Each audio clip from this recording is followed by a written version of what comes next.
Bəqərə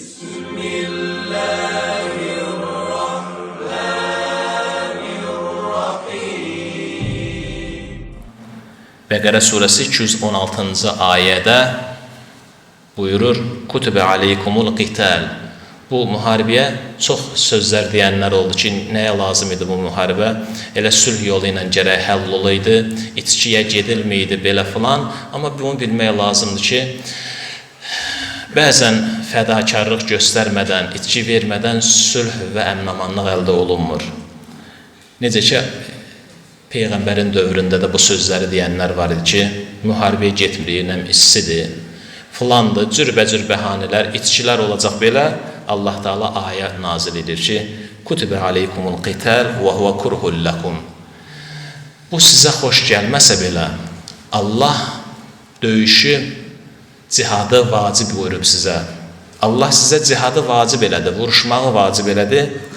Baxmayaraq ki, və huvə kurhul lakum. Bu sizin xoşunuza gəlmir. Siz bunu xoşlamırsınız.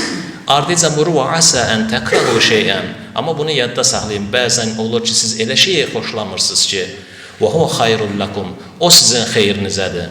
Və asə ən tuhibbu şeyən. Elə şeylər istəyirsiniz, elə şeylərə qəlbinizi bağlayırsınız ki, və huvə şərrul lakum. Halbuki o sizin ziyanınızadır.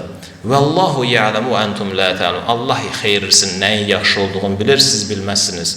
Ona görə də biz neçə illər fikir verirsə, bu sülhün üzərində möhkəm dayanılmışdı. Müxtəlif təşkilatlar Azərbaycana üz tutur, yaxud bizim ölkədə müxtəlif heyətlər, müxtəlif təşkilatlara üz tuturdu, amma nəticə vermədi. Son çıxış yolu buna qaldı ki, təxribat törədən ermənilərin o təxribatının qarşısı alınsın. Bunun da yeganə yolu müharibə idi və antiterror əməliyyatları nəticəsində biz tamamilə torpaqlarımızın azadlığa çıxmasına nail olduq. Allaha həmd sənalar olsun və bu barədə istəyir müsəlman, istəyir qeyri-müsəlman, görün nə qədər ölkələrdə müharibələr gedir. Allah Teala haqlı tərəfi həmişə olduğu kimi yenə də qalib qərar versin inşallah.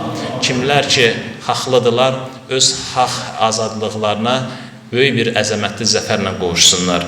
Allahın bir izzət cəlalı xatirinə zəfərimizi, qələbəmizi daim eləsin və xalqımızın suverenliyin əbədi eləsin və bizi daim Allah rızası üçün vuruşanlardan, Allah yolunda çalışanlardan qərar versin. Bu minvalından da dünya axirət Allahın rızayətine nail olanlardan etsin.